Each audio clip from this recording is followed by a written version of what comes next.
Selamat malam saudara, saya Herdina Suherdi kembali menjumpai Anda dalam Kabinet Kerja Menjawab.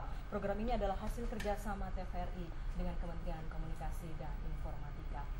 Saudara, kanker adalah merupakan penyakit yang menyumbangkan kematian ketiga di Indonesia setelah jantung dan juga stroke. Dan kanker itu sendiri juga bisa dibilang penyakit yang paling dirasakan bagi penderitanya, termasuk yang paling tinggi rasa sakitnya. Sementara itu dari sisi biaya, kanker juga membutuhkan biaya tidak sedikit pengobatannya. Untuk itu, pada malam hari ini di Kabinet Kerja Menjawab kami akan mengangkat tema mengenai percepatan peran serta masyarakat dalam pencegahan dan deteksi dini kanker pada perempuan Indonesia. Untuk itu sudah hadir bersama kami 3 orang narasumber. Yang pertama adalah Ketua Bidang Peningkatan Kualitas Keluarga OASE Kabinet Kerja, Dr. Nini Indroyono Susilo MA, yaitu istri Menko Bidang Kemaritiman. Selamat malam Ibu Nining. Selamat malam, Mbak. Ya. Dan juga di sebelah Ibu Nining ada Ketua Umum Tim Penggerak PKK Pusat, Dr. Erni Cahyokumolo, istri Mendagri. Selamat malam Ibu Erni. Selamat malam. Ya. Dan di ujung ada Wakil Ketua Himpunan Onkologi Ginekologi Indonesia atau HOGI dan staf pengajar FKUI RSCM, Dr. Laila Nurana SPOG. Selamat malam Dr. Laila. Ya, terima kasih sudah hadir bersama kami Ibu dan juga Dokter. Baik, sebelum kita bicara mengenai masalah kanker ini terlebih dahulu, mungkin saya tanya ke Ibu Nining, Bu. OASE sendiri ini sebetulnya apa dan apa saja kegiatannya? Ya. OASE ini singkatan dari Organisasi Aksi Solidaritas Era Kabinet Kerja. Jadi OASE-nya itu era, berakhir di era. Ada 3 bidang yang di dalamnya, yaitu pertama bidang parenting untuk pembentukan karakter, kemudian langsung edukasi untuk pembentukan karakter, kemudian bidang peningkatan kualitas keluarga yang dimana masalah kanker ini ada di dalamnya, ya, dan masalah ekonomi ada juga di dalamnya. Kemudian yang terakhir adalah bidang sosial budaya. Jadi kami adalah organisasi yang bersifat nirlaba, yang mana kita akan membuatnya menjadi sebuah perkumpulan yang berbadan hukum dan berusia sekitar 5 tahun, insya Allah. Ya, baik Bu Nining, apa sebetulnya yang kemudian melatar belakangi sehingga kanker ini menjadi hal yang diperhatian oleh OASE itu sendiri? Jadi sebetulnya program ini merupakan program yang diinisiasi oleh Ibu Negara karena beliau memiliki pengalaman sebagai istri wali kota Solo dan sebagai istri gubernur DKI. Jadi beliau merasa bahwa program ini merupakan program yang sebetulnya murah karena kanker program pencegahan ini lebih murah, jauh lebih murah, dan metodenya sendiri juga murah karena ini maksimum biayanya cuma 25.000 per orang dan ditanggung oleh BPJS, sehingga bisa diharapkan nanti kita bisa mencegah dibandingkan mengobati. Nah, banyak di antara pasien kanker itu ternyata sudah dalam stadium lanjut, dan kalaupun diobati ternyata kebanyakan juga meninggal, sehingga sudah menghabiskan begitu banyak dana dari BPJS juga, gitu ya, dari penyerapan dana dari APBN demikian besar. Sedangkan kanker sendiri itu memiliki pertumbuhan cukup pesat sampai dengan 2030 itu tumbuhnya 300%, dan 70% berada di negara berkembang. Nah, inilah yang menyebabkan sesuatu yang dalam jangka pendek barangkali menimbulkan lonjakan pembiayaan karena antrian yang demikian banyak, ya, dari inspeksi visual dengan asam asetat atau AFA test. Nah, tadi seperti Bu Nining katakan bahwa kebanyakan pasien yang menderita kanker ini baru bisa mendeteksi bahwa ia menderita kanker setelah stadium lanjut. Ya. Lalu kemudian saya ingin bertanya ke Ibu Erni, Bu, bagaimana kemudian cara dari PKK sendiri untuk mensosialisasikan kepada masyarakat bahwa bahayanya kanker dan seperti apa sebetulnya penyakit kanker? Di sini kami dari PKK, ya Bu, PKK itu kita mempunyai jaringan yang dari tingkat pusat sampai tingkat yang paling bawah di akar rumput. Jadi kita berjenjang dari PKK pusat, kemudian provinsi, kabupaten, kota, kecamatan, dan desa, bahkan sampai dasawisma. Nah, disitulah kader-kader kita lebih memudah untuk sosialisasi ke warga. Kita mempunyai data, kita lah yang nanti tugas para kader untuk mensosialisasikan, ya, untuk lebih luas, ya, dari bawah. Nanti sebelum Ibu menjelaskan seperti apa caranya sehingga sosialisasi ini bisa lebih mudah dipahami, saya ingin bertanya lagi ke Dokter Laila. Dok, sebetulnya apa penyakit kanker itu dan sudah seberapa rawan kondisinya di Indonesia? Ya, penyakit kanker sebagaimana kita ketahui adalah tumor yang sifatnya ganas. Ada tumor yang besar, tapi kalau sifatnya jinak walaupun besar sekali, insya Allah tidak terlalu berdampak yang mengakibatkan kematian. Tetapi kalau tumor ganas dan itu yang disebut kanker, itu bisa menyebar ke organ-organ yang jauh dari organ primernya, dan tentu hal ini akan mengakibatkan kematian. Tadi sudah disebut antara lain kalau meninggal begitu sih mungkin nggak tapi ada proses ketika sebelum meninggal itu adalah rasa nyeri yang yang harus diperangi. Kalau kita bicara mengenai kanker yang menimpa perempuan pada umumnya itu kanker apa? Pada perempuan di Indonesia dulu sekali kanker leher rahim atau kanker serviks, tetapi sejak 2008 data itu menunjukkan kanker payudara dan kemudian baru kanker leher rahim atau kanker serviks. Baik. Lalu kemudian bagaimana kita bisa mengenali bahwa atau mungkin ada ciri-ciri, ada indikasi bahwa seseorang ini terkena kanker leher rahim atau kanker payudara? Itu dia yang sangat penting, apalagi ini yang akan diperangi oleh ibu-ibu. Dan sebetulnya karena itu salah satu tahap sebelum kita melakukan tindakan screening. Tadi Ibu Dr. Erni Cahyokumolo telah menyebutkan peran ibu-ibu sendiri untuk mendiseminasi pemahaman. Jadi jangan baru ke dokter setelah ada keluhan, tapi pesan kita pergilah periksa IFA, yang dalam ini memang periksa IFA, jangan menunggu keluhan. Jadi kesehatan itu memang mahal, sehingga itu ada baiknya jika kita menjaga sebelum kemudian mengobati tanpa menunggu keluhan. Tadi dokter sudah menyinggung mengenai periksa IFA. Ya mungkin saya sendiri juga belum begitu paham apa sih periksa IFA itu, karena mungkin yang di awam itu lebih mengenal pemeriksaan pap smear. Barangkali Ibu Nining atau Ibu Erni bisa menjelaskan mengenai pemeriksaan IFA ini. Jadi saya sebetulnya juga baru tahu tuh IFA, karena saya bukan dokter. Tapi itu adalah teknologi yang sangat sederhana, yaitu mengoleskan asam asetat ke leher rahim. Asam asetat itu pun cuma campuran cuka dapur dengan air, dengan komposisi 1 bagian cuka dengan 4 bagian air. Begitu dioleskan ke mulut rahim, ke leher rahim, jadi dia merah. Nah begitu ada potensi dia kanker, itu ada bercak-bercak putih yang makin besar, banyak bercaknya berarti dia memang IFA positif. Nah dari situ baru pap smear sebetulnya gitu. Jadi sebetulnya harusnya awalnya adalah IFA dulu, baru kemudian pap smear. Dan itu murah loh, itu cuma maksimum 25.000 per orang kalau standar dari biaya dari peraturan Menteri Kesehatan, dan ini ditanggung oleh BPJS. Dan itu tadi yang Ibu sebut biayanya hanya Rp25.000. Iya. Jadi kan dengan Rp25.000 dan cuma 7 menit dalam pemeriksaan maksimum sudah dengan kanker pemeriksaan sadari, pemeriksaan payudara secara klinis itu sudah bisa tahu kira-kira kita itu potensi menderita kanker atau tidak. Jadi lebih baik kan mencegahnya daripada mengobati. Sebetulnya caranya cukup simpel dan sederhana, dan biayanya juga murah ya Bu ya. Hanya tinggal bagaimana kemudian informasi ini bisa diketahui oleh masyarakat banyak, terutama di kalangan menengah ke bawah. Bagaimana kemudian kerja dari ibu-ibu PKK Bu untuk menginformasikan hal ini kepada masyarakat di seluruh tanah air? Kalau tadi di PKK sendiri ada banyak anggota, sehingga tentu saja informasi ini bisa cepat sampai. Tapi caranya gimana Bu? Kita kader-kader kita ada di Dasawisma ya, yang paling bawah itu.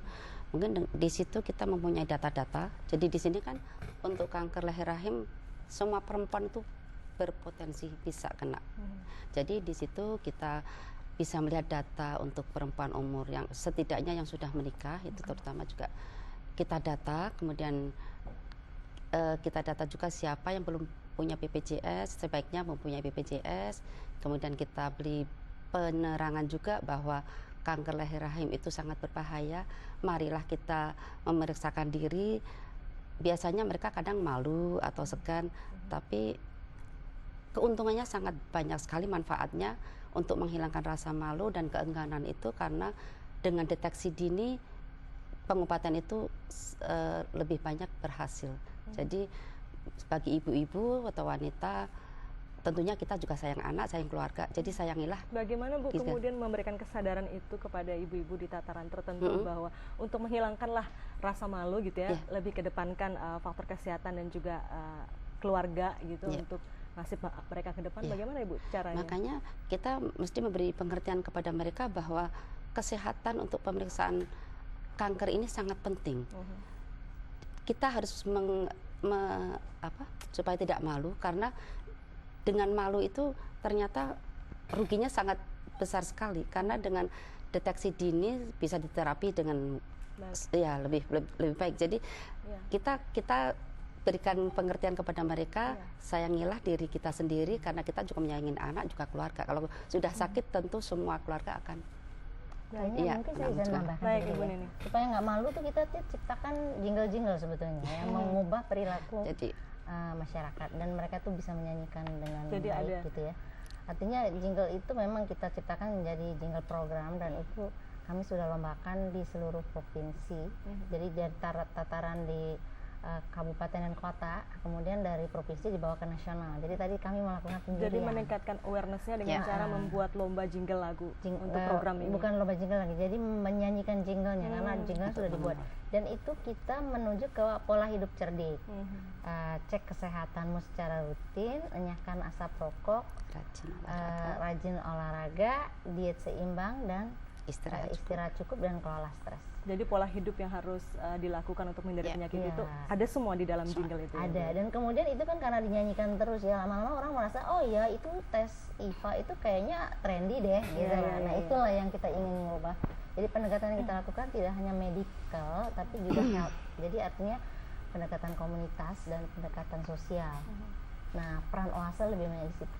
Kalau begitu, kalau memang ini sudah sampai pada tahap sudah ada jinglenya, bahkan sudah dinyanyikan, ini sebetulnya sudah berjalan cukup lama Ibu ya program ini? Baru 2 bulan. 2 bulan, tapi sudah mengena ya sepertinya. Sudah. Kita tanggapan dari masyarakat di daerah sendiri seperti apa? Itu keren PKK itulah. Bisa dicek di webnya. Itu, kita ada U-Contest, oase.ucontest itu kita bisa lihat dan bisa oase.ucontest.info ya Bu ya. U-Contest itu bisa diklik juga di web kami di www.oasekabinetkerja.org. Nah di situ bisa memvote. Ini vote itu kita masih buka sampai dengan besok pagi. Pilihan pemirsa.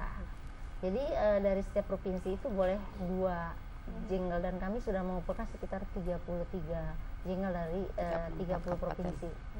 Jadi sudah di atas 95% lah. Ya, sehingga pesannya adalah agar apa yang ingin disampaikan melekat kepada masyarakat ya dengan adanya jingle lagu ini. Ini mengubah pola hidup nih sebetulnya. Baik, kalau pengalaman dari Dokter Laila sendiri dalam menangani pasien-pasien kanker ini, apa yang kemudian menyebabkan mereka takut untuk melakukan deteksi awal sehingga akhirnya terlambat? Ya, mungkin ada beberapa hal. Pertama, mungkin mereka tidak tahu. Kemudian kedua, ada juga rasa takut. Dan yang ketiga, acap kali juga sikap dari kaum perempuan itu, aku lebih baik nggak tahu daripada nanti tahu. Aku nggak bisa berubah. Tapi saya rasa inilah peranan dari ibu-ibu dengan sifat contoh ya. Jadi kan kalau di PKK tuh ada ibu gubernur, ada ibu camat, ada. Jadi dengan dorongan dari ibu-ibu itu kita harapkan warga masyarakat juga merasa bahwa ini bukan terdorong, hal yang atau jangan mungkin ditakuti ya. terpaksa dulu nggak apa-apa.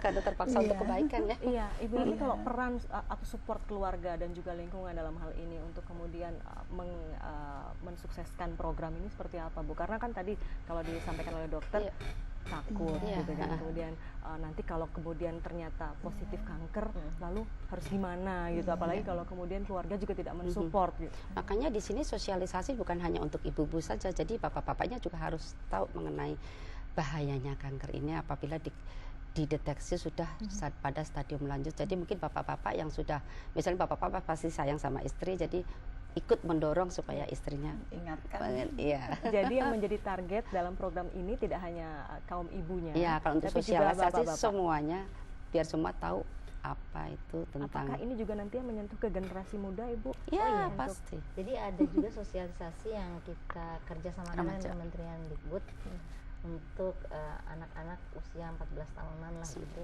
ke atas, untuk bisa memahami apa sih itu kanker, dan kemudian mungkin mereka juga bisa menjadi sadar untuk melakukan vaksinasi. Jadi ada beberapa hal yang kita ingin capai melalui edukasi sejak usia dini. Iya, ya. Selain dengan Kementerian Pendidikan dan Kebudayaan tadi, dengan kementerian mana lagi, Bu, program Kita ada ini? 11 kementerian. Jadi Seluruhnya kita diajak baru bersinergi. menyadari, kita baru menyadari bahwa ini masalah yang sifatnya case study. Jadi sebuah kasus namanya kanker leher rahim, dan penanganan masuk ke situ ternyata melebar, tidak hanya dari Kementerian Kesehatan, tapi Kementerian Dalam Negeri, Kementerian Ristek dan Dikti, karena kita ingin membuat riset unggulan berkaitan dengan penanganan kanker ini. Ini kan program 5 tahun, Mbak. Nah, kemudian juga Kementerian Kominfo, kayak misalnya kita hadir di sini, kemudian Kementerian Sosial, karena data-data mengenai PBI, penerima bantuan iuran itu ada di sana, dan ada beberapa program untuk keluarga harapan di sana. Kemudian Kementerian Perlindungan Anak, Pemberdayaan Perempuan dan Perlindungan Anak. Nah, kemudian tentu saja kementerian koordinatornya di PMK itu juga ikut. Kemudian ternyata merembet juga pembuatan Permenkes, mungkin Permendagri, sehingga harus dipayungi dan dikonsultasikan dengan Kementerian Kumham. Kemudian akhirnya kami rapatnya dikawal oleh teman-teman dari Sekap dan Setnek. Jadi udah jadi total di 11. Jadi sinergi semuanya, Bu, ya. Dan Iya. ini nanti akan di launching tepatnya pada Tanggal peringatan Hari Kartini. 21 April jam 9 pagi. Jadi kalau secara serentak nasional itu 8.30 waktu Indonesia bagian barat, tapi dari Sabang sampai Merauke ini. Iya, pada saat launching nanti apa saja, Bu, kemudian kegiatan yang dikedepankan agar message-nya itu bisa diterima oleh masyarakat? Sebetulnya pola hidup cerdik tadi yang dikedepankan, dan kemudian kita juga menghimbau mereka itu mendapatkan penanganan deteksi dini dengan baik, dan mengajak yang dalam jumlah yang banyak, pembiayaan ditanggung oleh BPJS dan kemudian Jamkesda.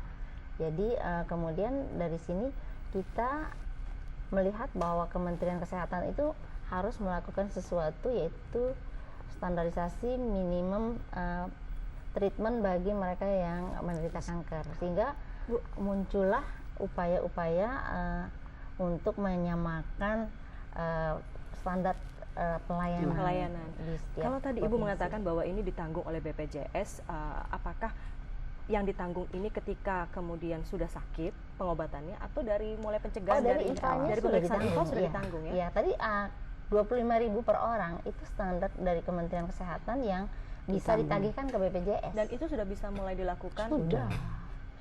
Mulai Nanti bulan kalau April misalnya ini. dia HIV positif juga, misalnya dalam penanganan juga ditanggung oleh BPJS. Makanya BPJS tuh diharapkan bisa mengurangi risiko pembengkakan dana di masa depan dengan melakukan tes yang murah ini di depan gitu. Iya, baik. Dok, saya tertarik tadi, selain tadi Bu Nining katakan bahwa pemeriksaan sebetulnya IFA tes dulu, baru kemudian Pap smear. Mungkin Dokter Lali bisa jelaskan tahapan-tahapannya, Dok. Kalau tadi pemeriksaan dari IFA, kemudian apabila terdeteksi apa yang harus dilakukan, lalu kalau memang terkena kanker pengobatannya akan seperti apa? Apakah langsung kemo atau operasi atau seperti apa? Jadi mungkin dulu memang kita IFA lalu kalau positif Pap smear. Tapi sekarang memang kami telah ujikan bisa juga dengan IFA kalau positif kita langsung krio, jadi terapi atau namanya itu krioterapi atau bahasa awamnya gas dingin yang dapat dilakukan kurang lebih hanya 16 menit ya, mungkin 16 dengan menit ya. naik turunnya ya mungkin 30 menit, itu sangat sederhana sekali. Itu untuk Bisa kanker di leher rahim. untuk pra Prakanker. kanker. Jadi kalau ketemu IFA positif itu bukan kanker, tapi pra kanker sebelum. Lalu untuk Sebelum kemudian kanker. pemeriksaan lebih lanjutnya dengan cara Nah, kami telah melakukan suatu kajian. Jadi kalau ketemu IFA positif itu boleh dilakukan langsung terapi krio. Begitu. Memang dulu kita lakukan pap smear dahulu begitu. Tapi karena memang pap smear, kalau ini kan kita berbicara di sangat layanan yang terdepan di puskesmas. Begitu, jadi bisa langsung diterapi. dan itu bisa dilakukan di puskesmas ya Bu ya. Jadi tidak Iya. harus langsung menuju ke rumah Iya. sakit. Ada 1.200 puskesmas Yang dari sudah mempunyai. 9.000 puskesmas di Indonesia yang sudah bisa melayani ini. Kalau tadi kita bicara lebih banyak mengenai kanker leher rahim, bagaimana kemudian deteksi dininya atau program ini menyentuh ke kanker payudara, Ibu? Sebetulnya dalam Sekalian. pemeriksaan itu two and one. Mencakup ya? Mencakup. Oh, mencakup. Jadi 7 menit itu termasuk pemeriksaan payudara secara klinis itu dan IFA. Jadi dihitung tuh sekitar 7 sampai 10 menit ya. Jadi karena itu juga demikian mudah, kan diajarin aja, kan bisa dilakukan sendiri oleh ibu-ibu. Tapi cuman kalau yang belum ngerti juga diajarin. Bagaimana caranya kemudian mendeteksi Ya. secara pribadi ya, Deteksi kita bisa lakukan sendiri. sendiri, dan itu juga mungkin yang disampaikan oleh Ya. ibu-ibu PKK di daerahnya masing-masing itu. Iya. Salah Jadi satunya nanti adalah- sosialisasinya ke kader juga, apalagi misalnya dalam kegiatan posyandu kita juga mesti dalam sosialisasi itu, penyuluhan itu kita masukkan juga. Jadi ketika kemudian PKK ada kegiatan posyandu, ada pendampingan sekarang. kegiatan posyandu, itu tidak hanya Pasti. fokusnya kepada Ya. bagaimana pengobatan untuk anak-anak, tapi juga termasuk Iya, juga bagaimana untuk iya bisa. deteksi kanker Di situ, untuk ibu-ibu. iya. Dari 20 tahun sampai 79. Bisa terkena ya. Yang berpotensi terkena Bisa. penyakit kanker dari kanker ini Iya. adalah dari usia Yang 20. sudah Memang menikah WHO sebetulnya. Sudah menikah, Ibu, ya? 50, Iya. Tapi saya rasa kami sendiri punya kajian dan karena prosedurnya mudah, tidak kami memang 20 sampai ya usia 70. Dan kebetulan kok Ibu Negara kok persis cocok.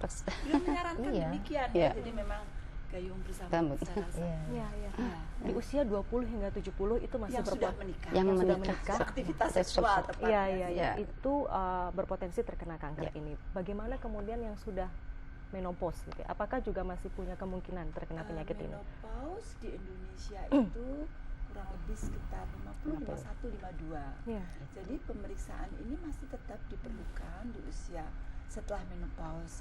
Jadi memang tadi maaf saya ulangi, WHO pernah menyatakan 30-50 itu adalah usia puncak memang. Tetapi karena pemeriksaan ini kan kita sekedar melihat serviks dan mengoleskan asam asetat atau Iya, asam iya, cuka. Jadi ternyata kami juga dari data di atas usia 50 masih kami dapatkan yang kanker. Jadi mengapa tidak artinya untuk dilebarkan. Baik, Dok, kalau bicara mengenai kanker ini pencetusnya sebetulnya apakah dari faktor gaya hidup, pola makan, atau memang ada penyakit turunan atau apa, Dok? Mungkin bisa dijelaskan. Nah, ini untuk kanker leher rahim bukan penyakit yang diturunkan. Terkait dengan gaya hidup Iya, berarti. tetapi memang sangat terkait dengan virus yang disebut HPV. Karena itu sudah ada vaksinnya. Iya. Itu adalah penyebabnya. Memang ada beberapa faktor risiko. Apa saja tuh, Dok, yang harus dihindari? Ya. Satu, menikah Misalnya. usia dini, berganti pasangan, lalu merokok, juga defisiensi vitamin sebenarnya. Itu memang perlu kita perhatikan. Tetapi pesan kita sebetulnya jangan juga terlalu fokus kepada risiko ini, tetapi semua perempuan harus melakukan IFA. Harus melakukan pemeriksaan Iya, IFA jadi ini ya. Jadi takutnya begini, untuk "Ih, antisipasi aku kan nggak ya." merokok, Iya, saya nggak berganti pasangan. Jadi karena itu pesan kita, inti dari pesan kita, semua perempuan harus melakukan. baik. tadi kalau Dokter Laila menyinggung mengenai ini sudah ada vaksinnya sebetulnya HPV, vaksin HPV itu. Apakah ini juga termasuk dalam isu yang diangkat oleh program ini? Iya, tapi vaksin ini tidak ditanggung oleh BPJS, tidak termasuk di dalamnya. Tapi sebagai edukasi kita menyebarkan, tetap disampaikan. Tetap disampaikan karena itu kan berhubungan dengan kanker yang sama. Iya. Ibu, ini targetnya ke depannya ini akan mengurangi jumlah penderita hingga berapa persen? Ini kan pencanangan program untuk 5 tahun ke depan ya, Ibu ya. Akan menekan hingga berapa persen kalau saat ini kondisi jumlah penderitanya berapa banyak juga? Jadi gini, sebenarnya oase kabinet kerja ini kemarin ingin menjadikan ini sangat-sangat ambisius tadinya ya. Tapi setelah kita pikirkan nggak semua daerah juga memiliki peralatan yang sama. Jadi kita memang tahun ini hanya 0,1% saja dari total populasi target yang kita arah, yaitu perempuan yang 20 sampai 70 tahun. Tapi tahun depan sudah beranjak ke 10%. Kemudian selebihnya tahun depannya lagi sampai 20% gitu loh. Jadi total dalam 5 tahun ini kita antara 20 sampai 50% lah. Karena kita lebih bagus mungkin tidak terlalu ambisius dulu karena takut ini ada masalah, misalnya kayak apa saja sih Bu kendalanya atau kendalanya itu adalah karena tidak semua tempat memiliki rumah sakit rujukan kanker. Kemudian bahwa jumlah SPOG yang bisa menangani itu juga belum banyak. Dokter perlu dilatih dulu kalau mau menangani krioterapi. Bidan juga mungkin harus disupervisi. Kemudian juga karena kita ingin juga memastikan bahwa kalau di dalam kurva belajar itu kan kita mulai dari pelan dulu ya, kemudian baru akselerasi. Nah, sebetulnya ini bukan sesuatu yang baru, sekali lagi ini bukan sesuatu yang baru, tapi menangani secara massal ini sesuatu yang baru. Jadi kita mulai langsung 34 provinsi, ini kan sesuatu yang baru nih. Dan kemudian kita juga memiliki data yang dikembangkan oleh baik PKK maupun dari Kementerian Kesehatan, sehingga kita bisa membuat ini sebagai semacam evidence based policy. Jadi nanti mungkin di setiap daerah yang ditemukan ada yang agak berbeda dengan yang lain, itu membutuhkan penanganan yang berbeda pula. Nah, karena kita memiliki begitu banyak keragaman dan juga budaya yang berbeda, sehingga tentu setiap pendekatannya berbeda. Jadi disinilah yang menyebabkan kita akhirnya ya meskipun dikatakanlah kita ingin kalau mau yang sangat-sangat optimis ya 50% dari penanganan pasien itu ya udah tercapai dalam 5 tahun ini. Tapi kan orang itu secara psikologis mungkin kita lebih senang kalau mengatakan kita mencapai target daripada kita gagal mencapai target, gitu kan ya. Nah, kita juga menciptakan kayak semacam 11 penghargaan Ibu Negara di akhir tahun. Jadi setiap hari Ibu nanti kita akan membuat penghargaan, misalnya puskesmas dengan melayani IVA yang terbanyak 1 tahun, kemudian penyuluh IVA terbaik, kepala daerah yang concern mengenai IVA yang paling bagus, media mengekspos mengenai IVA ini yang paling hebat, kemudian sponsor yang memberikan CSR-nya yang terbanyak juga itu kita berikan, kemudian universitas yang mensupport kegiatan ini dalam bentuk penelitian yang paling banyak juga kita berikan. Jadi kita memang mencoba menangani dari A sampai Z. Jadi tidak ada kesan hit and run ya. Jadi kita tuh cuman woro-woro kemudian lari sesudah kita tahu evidence-nya begitu banyak dan orang udah mulai cemas kemudian kita lari, kita nggak mau seperti itu. Baik, Bu Erni, untuk mempercepat ini sampai ke masyarakat, tadi kalau menurut Bu Nining targetnya adalah untuk tahun ini 5%, kemudian bertahap hingga nanti selama 5 tahun akan menekan 50% penderita itu. Bagaimana kemudian PKK ini bisa mempercepat sehingga informasi ataupun tadi kalau ada award misalnya puskesmas yang terbaik, atau bagaimana Bu caranya? Kita memang sistem pelaporan kita bagus ya. Jadi tiap bulan kita selalu memonitor mulai dari bawah sampai atas itu kita monitor terus. Jadi mungkin dari mana kendalanya atau apa kita bisa monitor. Sejauh ini Bu, kira-kira dari monitoring yang dilakukan, kendala apa saja Bu yang dihadapi oleh ibu-ibu PKK di daerah dalam penyampaian atau sosialisasi terkait program ini? Ini kita baru mulai ya. Tapi selama ini untuk pendataan, pencatatan PKK tuh bagus ya. Selama ini untuk data keluarga, data kematian, data kelahiran, perkawinan dan segala macam kita ada, dan itu Dokter Laila, berkelanjutan. kalau untuk data, bicara data, penderita kanker leher rahim atau kanker payudara ini bisa dilihat dari daerah mana yang terbanyak di Indonesia ini? Memang agak sukar disebutkan secara real, dan ini menjadi kekurangan atau weakness kita. Memang disebutkan, mohon maaf, setelah kami kaji memang mohon maaf Jogja, tapi sebetulnya kok kelihatannya mengapa Jogja tinggi? Mungkin karena mereka aktivitas mereka. Jadi mungkin mohon maaf untuk masyarakat Jogja di situ seolah-olah tinggi dari data di Atau mungkin itu yang terlapor ya? PTM, ya. Atau mungkin itu yang tercatat, yang terlapor. Yang- Barangkali di daerah itu lain dia. juga Di sini. ada. Betul sekali. Iya, Tanggal betul. 21 April nanti launchingnya itu memang di Yogyakarta, di Iya. Kulon Progo sebetulnya. Iya. Kita juga sering ditanya oleh teman-teman dari PKK di daerah, kenapa Jogja sih, kenapa nggak daerah kita? Baik. Nih, ternyata memang angkanya itu 2 kali lipat angka rata-rata nasional. Di Jogja, Jadi ya? ini aneh sekali sebetulnya. Sehingga akhirnya kalau kita mengatakan di sana itu prevalensinya paling tinggi, mungkin juga nggak benar, karena kalau kita lihat dari data statistik, tingkat harapan hidup orang Indonesia itu paling lama di Yogyakarta Oh loh. gitu ya Bu. Jadi Iya. harusnya malah bertolak belakang ya. Oh iya, Baik, jadinya. nanti kita akan sambung lagi perbincangan ini Bu setelah jeda berikut ini, dan saudara Anda dapat kembali bersama kami nanti di Kabinet Kerja Menjawab usai jeda pariwara dan juga info terkini berikut ini.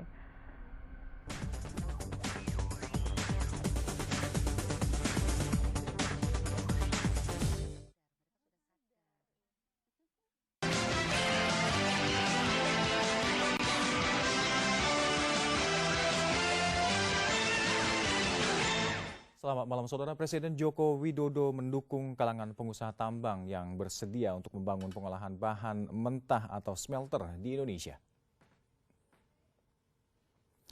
Presiden Joko Widodo mengundang kalangan pengusaha tambang dalam rapat kabinet terbatas di Istana Merdeka Jakarta. Presiden meminta masukan dari kalangan pengusaha tambang mengenai potensi kekuatan pertambangan di Indonesia. Kepala negara menilai banyak peluang di bidang pertambangan seperti bauksit, nikel, aluminium, batu bara, emas, dan timah. Usai rapat kabinet, Menko Perekonomian Sofyan Djalil mengatakan masalah yang dikeluhkan pengusaha pertambangan dalam pertemuan dengan Presiden Joko Widodo adalah banyaknya hambatan sehingga menyebabkan ekspor tidak sebesar potensi yang ada. Menko Kemaritiman Indroyono Susilo menjelaskan Presiden mengapresiasi ketersediaan pengusaha tambang yang akan membangun pengolahan bahan mentah atau smelter di Indonesia karena para pengusaha pertambangan melakukan hal tersebut di tengah upaya menghadapi masalah infrastruktur, listrik, lahan, dan masalah perizinan. Kami akan kembali untuk Anda 30 menit mendatang. Sampai jumpa.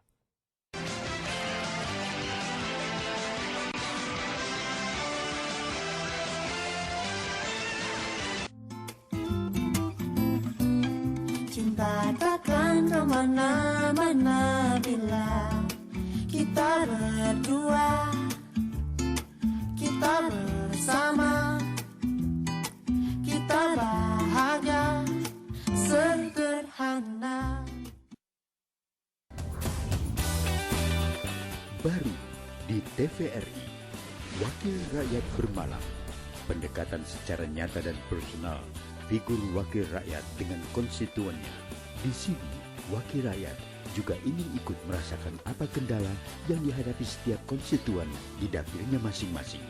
Wakil Rakyat Bermalam, Senin hingga Jumat pukul 9.30.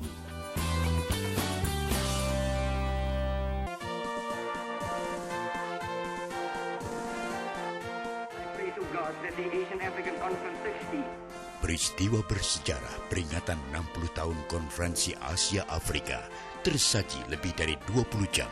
Peringatan 60 tahun Konferensi Asia Afrika 19 hingga 24 April. Lengkap di TVRI.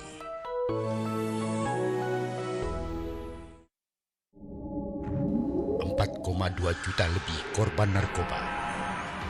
40 jiwa melayang setiap hari. Jenis narkoba terus berkembang. Kenali dan hindari. Indonesia Darurat Narkoba setiap Senin pukul 13 di TVRI.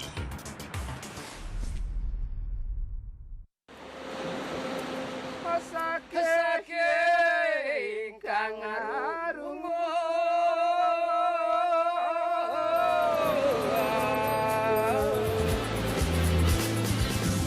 Tak kenal, maka tak sayang. Lombok memiliki segalanya, panorama alamnya, dan tempat-tempat wisata yang menjanjikan.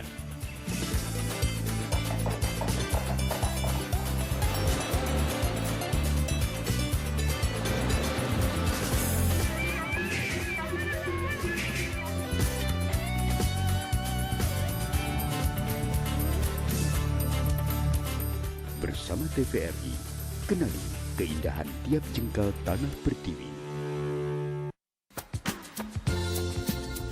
Ikan lele ini dilengkapi dengan kumis. Kabar dari Petani, program yang memberi pencerahan pada sektor pertanian. Memberi gambaran sekaligus bagaimana menyongsong era swasembada pangan. Serbu kayu, lidah, campur pertanian. Kabar dari Petani setiap Jumat pukul 15.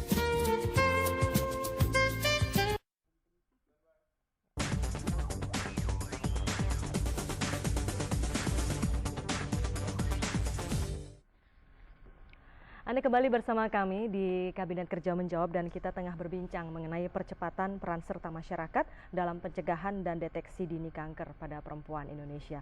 Saya ingin bertanya lagi ke Ibu Nining, Bu. Kalau tadi Ibu menyampaikan ada beberapa kendala yang dihadapi dalam program ini, misalnya tadi masalah infrastruktur, kemudian kurangnya kemampuan dari SDM-SDM kita. Apa kemudian Bu solusi yang akan dilakukan untuk menangani ini?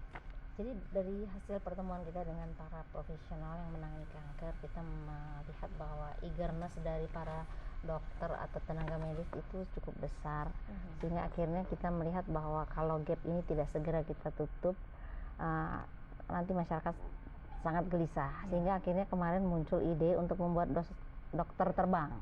Seperti apa itu, Bu? Dokter terbang itu, jadi biasanya gini kan yang terjadi sekarang, RSCM dan rumah sakit di Jakarta ini kan penuh oleh pasien dari seluruh Indonesia. Jadi mereka terlalu lelah, kemudian juga kewalahan. Ya, yang terjadi dengan adanya dokter terbang, jadi dokternya aja yang dibawa ke sana gitu, yang menangani pasien kan lebih bagus di situ. Jadi nanti bisa dari satu tempat ke tempat lain. Karena juga sekaligus mengedukasi masyarakat setempat dan mungkin juga memberikan training bagi dokter-dokter setempat kan. Disitulah kemudian peran PKK ikut membantu ya, Bu ya. Oh iya, kalau PKK sih memang ujung tombaknya itu. Ya. Karena ketika kemudian masyarakat berkumpul, disitulah kegiatan posyandu itu berada dan nanti dokter terbangnya itu ada. Seperti itu mungkin kira-kira sinerginya ya, Bu ya. Dan kita banyak menggerakkan juga volunteer, mereka-mereka yang ingin di situ. Dan ada satu hal yang menjadi impian kita adalah membuat hotline service dan supporting group. Karena begitu orang stres, IVA positif itu, kita ingin membuat semacam pendampingan. Iya, pendampingan. Gitu ya. Jadi kita nggak cuma psikolog, pokoknya volunteer aja. Nah, volunteer ini kan konsep yang kita ambil aja di Amerika tuh, kalau orang-orang udah bingung menangani apa tuh tinggal telepon, kemudian bisa ada para volunteer bisa datang atau bisa diajak ke situ sehingga mereka nggak merasa sendirian. Ya. Siapa-siapa saja kalau menurut kacamata kedokteran, mungkin dari Dokter Laila atau Ibu Erni juga kan sebagai seorang dokter, siapa saja yang kemudian bisa diajak menjadi volunteer untuk kemudian memiliki kemampuan mendampingi pasien-pasien penderita kanker ini, karena tentunya berat ketika seseorang divonis menderita kanker, butuh pendampingan yang tepat. Bu Erni dulu mungkin. Kita ada kader-kader yang Mbak di situ, jadi mungkin di kader itu mereka yang sudah mereka kenal benar ya. Jadi tetap melibatkan ibu-ibu tetap, PKK ya. PKK, terus mungkin ada tokoh-tokoh masyarakat di situ, kemudian juga kita pokoknya mereka jadi merasa nyaman. Kita akan selalu mendampingi mereka untuk misalnya harus kerujukan atau kemana. Kita PKK. Kalau menurut Dokter Laila, apakah seorang survivor atau dia yang sudah sembuh dari sakit kanker juga bisa dilibatkan sebagai volunteer dalam kegiatan ini? Sangat sekali, dan kebetulan ada CISC yang sudah terwujud ya.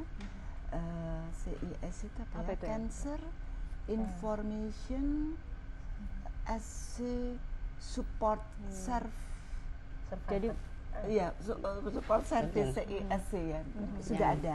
Tapi itu mungkin bisa dikembangkan, dan ada juga mungkin yang agak khusus support untuk kanker serviks. Tapi kalau CISC itu untuk seluruh kanker. itu mereka sudah ada juga sebagian di daerah-daerah. Ini yang mungkin lebih dikembangkan. Iya, bisa kerjasama. Iya. Sebenarnya tidak hanya cancer sebetulnya, kalau kita lihat Semua. Scotland Surface yang supporting group itu bisa untuk segala macam Segala penyakit ya. Iya. Dan juga mungkin kedaruratan yang muncul karena misalnya para wanita ini kan kadang-kadang juga membutuhkan misalnya ada KDRT dan sebagainya Itu juga ya. bisa. Ada, Bisa udah ada. sebetulnya ini kan kita kan volunteer. Namanya volunteer itu kan siapa aja yang mau bekerja tanpa dibayar Kerja kan sosial masalahnya. ya Bu. Iya, nah ini yang ingin kita kembangkan sehingga orang itu Ada. merasa bahwa kita hidup dalam sebuah komunitas yang mensupport kita. Baik. Kita juga akan dengarkan bagaimana suara dari masyarakat. Kira-kira apakah kanker ini juga menjadi momok tersendiri dan bagaimana kemudian deteksi dini di mata masyarakat. Kita akan mengundang pemirsa TVRI untuk juga bisa bergabung bersama kami. Anda bisa menanyakan berbagai terkait tema kita malam hari ini di nomor telepon 5743476 atau di 5743478 bersama ketiga narasumber kami. Saya ulang lagi 5743476 atau di 5743478. Bu Nining, kalau dengan komunitas apa